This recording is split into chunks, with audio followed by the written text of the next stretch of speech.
Mooi meegenomen door Eliano Reinders. Daarmee Doker Smit Bos ingestuurd. Nog altijd Eliano Reinders. En die schiet die bal schitterend binnen. Geweldige goal van de 20-jarige Zwollenaar. Ketua Umum PSSI lewat media sosialnya katakan, tadi sore banyak teman wartawan menanyakan kabar Mads Hilgers dan Eliano Reinders. Ini saya sudah makan malam bareng dan salaman. Sebelum lebih jauh, aku pernah bosan-bosannya untuk ingatkan teman-teman, ketika teman-teman tonton video ini, jangan lupa tekan tombol like-nya. Ada satu ciri khas yang biasanya ditampilkan oleh Pak Erick Thohir perihal kaitan proses naturalisasi terhadap pemain keturunan yang nantinya bisa memperkuat timnas Indonesia. Apa itu? Ada sesi jabat tangan ataupun salaman yang dilakukan oleh Pak ET. Dalam momen ini, Pak ET melakukan salaman dengan Mads Hilgers dan Eliano Reinders. Khusus untuk Mads Hilgers, teman-teman, lewat official website resmi FC Twente. Twente itu klub dari Mads Hilgers, mengkonfirmasi jika Mads Hilgers memilih Indonesia. Ya, kita lihat selanjutnya proses naturalisasi yang akan dijalani pemain-pemain tersebut. Lalu, bagaimana efek ataupun pengaruh dengan adanya Eliano Reinders dan Mads Hilgers terhadap konstelasi permainan timnas Indonesia?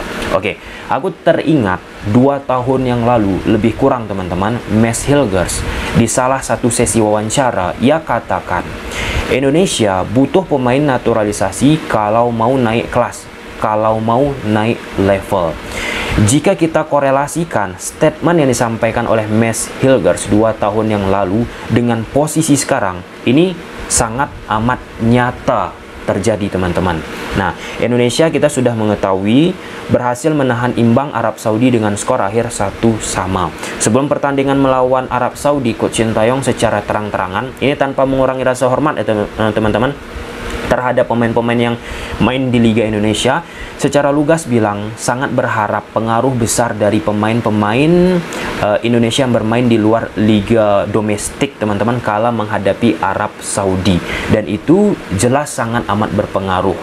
Ya, ketika pemain-pemain Indonesia yang bermain di luar Liga Indonesia di babak kedua diganti kala menghadapi Arab Saudi, langsung berubah permainan timnas Indonesia yang tadinya ya secara permainan oke mengalami penurunan. Nah, ketika kita bicara hal tersebut, penting nih ketebalan seperti yang sudah disebut oleh Pak Erick Thohir, baik itu kualitas line up starting 11 ataupun pemain yang ada di bangku cadangan. Ketika dilakukan pergantian pemain, maka tidak jauh berbeda. Dalam konteks sekarang masih amat terasa itu ketika pertukaran pemain dilakukan oleh Coach Sintayong.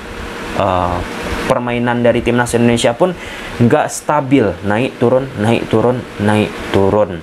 Bahkan apa yang dilakukan oleh timnas Indonesia sekarang ini, teman-teman, dengan mendatangkan pemain-pemain keturunan, itu kan diapresiasi oleh Roberto Mancini. Secara jelas dan lugas Roberto Mancini bilang pemain-pemain Indonesia hebat karena diisi pemain-pemain yang tampil merasakan liga yang ada di Eropa. Nah, itu juga diminta oleh Roberto Mancini, teman-teman. Pemain-pemain Arab Saudi ini kalau bisa pergi main di Eropa, secara intensitas, secara permainan, secara pengalaman beda, teman-teman, ketika main di Liga Arab Saudi ataupun bermain di namanya Liga Eropa seperti yang sudah kita miliki terhadap pemain-pemain timnas kita. Jadi ketika menghadapi level permainan tinggi, ya tidak kaku lagi, tidak kaget lagi. Secara pengalaman sudah biasa dilakukan oleh pemain-pemain yang tampil di Liga Eropa.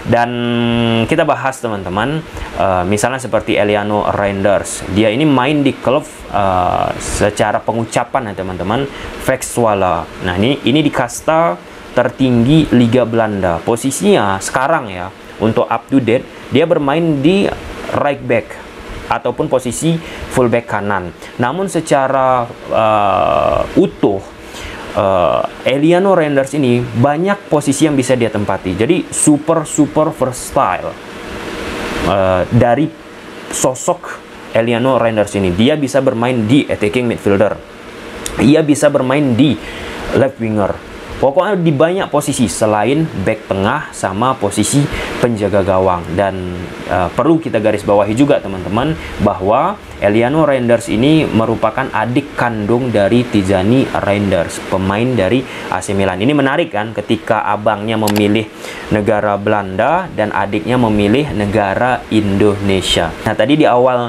opening video teman-teman sudah aku tampilkan sedikit cuplikan akselerasi yang dilakukan oleh Eliano Reinders, dan ada beberapa video sebenarnya lagi yang bisa kita tampilkan, namun rawan terhadap copyright. Dari penampilan yang ditampilkan oleh Eliano Reinders, ia memiliki namanya intelijensi sih, aku lihat gerakan footworknya ya, yang sangat amat kuat teman-teman. Kita kan sudah melihat karakteristik bagaimana Coach Sintayong biasa memilih pemain-pemain itu. Salah satunya aspek footwork ataupun fleksibilitas terhadap pergerakan di atas lapangan.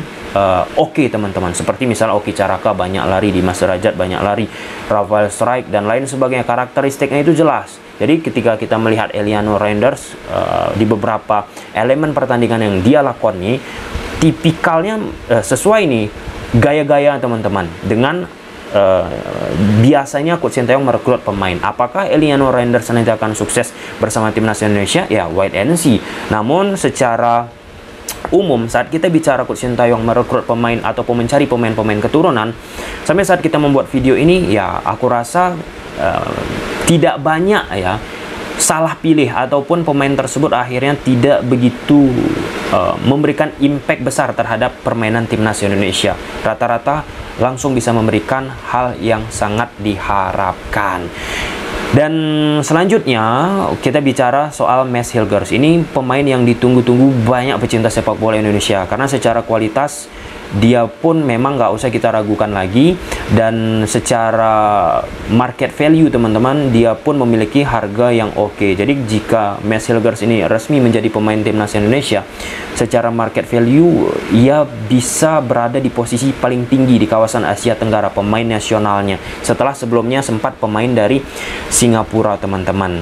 Dan saat Mads Hilgers official website Twente mengumumkan teman-teman perihal Mads Hilgers memilih Indonesia, ada statement dilontarkan oleh Mads Hilgers. Mads Hilgers bilang, "Saya sangat bangga dengan momen ini, memutuskan akhirnya Indonesia. Saya tidak begitu tahu bagaimana menggambarkan perasaan itu. Nah, jadi saya sangat menantikan untuk melakukan petualangan tersebut dan sangat penasaran bagaimana rasanya berada di sana. Rekan satu tim saya di FC Twente juga sangat bahagia dan mengucapkan selamat atas pilihan saya. Ini akan menjadi pengalaman yang luar biasa." Untuk posisi dari Mads Hilgers ini, ia berada di posisi center back, baik itu di posisi center back kiri, center back kanan. Dari data statistik yang ia mainkan, pernah ia tampilkan teman-teman.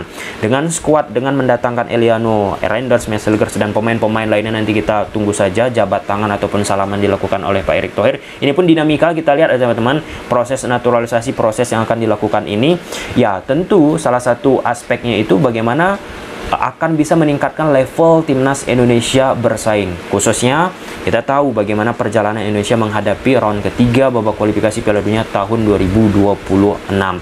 Aspek untuk meningkatkan level agar bisa lebih tinggi itu kan diaminkan juga oleh Coach Sintayong. Dengan posisi menghadapi Arab Saudi permainan level tinggi, Coach Sintayong tetap mau posisinya terus timnas Indonesia ini melakukan akselerasi terhadap permainan di level tertinggi. Salah satu aspek untuk bisa mendukung menuju ke sana teman-teman, dengan mendatangkan pemain-pemain yang berkualitas ataupun mencari pemain-pemain keturunan yang berkualitas, sehingga tidak memunculkan sebuah yang namanya gap ataupun ketimpangan ketika dilakukan pergantian pemain ataupun rotasi terhadap pemain. Nah, ketika banyak nih sekarang pemain-pemain keren keturunan datang ke timnas Indonesia, ini pun membuat pemain-pemain lain tentu harus berpikir, jangan merasa berada sudah di zona nyaman. Ketika aku sudah dinaturalisasi ataupun dicari teman-teman untuk bisa memperkuat timnas Indonesia, artinya ya bukan berarti pemain tersebut mendapatkan kesempatan bermain.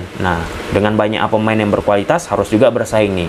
Siapa yang akan bisa diberi kepercayaan oleh Coach Shin Tae-yong, termasuk pemain-pemain lokal ataupun pemain yang tampil di Liga Indonesia. Teman-teman, jangan berkecil hati, terus saja bekerja seperti yang disampaikan oleh Roberto Mancini. Gimana bisa masuk ke timnas, bagaimana bisa masuk di level tinggi, ya salah satunya cuman bekerja keras, tampilkan yang terbaik di atas lapangan, sehingga Coach Shin Tae-yong pun bisa menilai apakah pemain tersebut oke, apakah pemain tersebut layak mendapatkan kesempatan. Oke, mungkin sampai sini aja dulu teman-teman beberapa hal soal kedua pemain tersebut.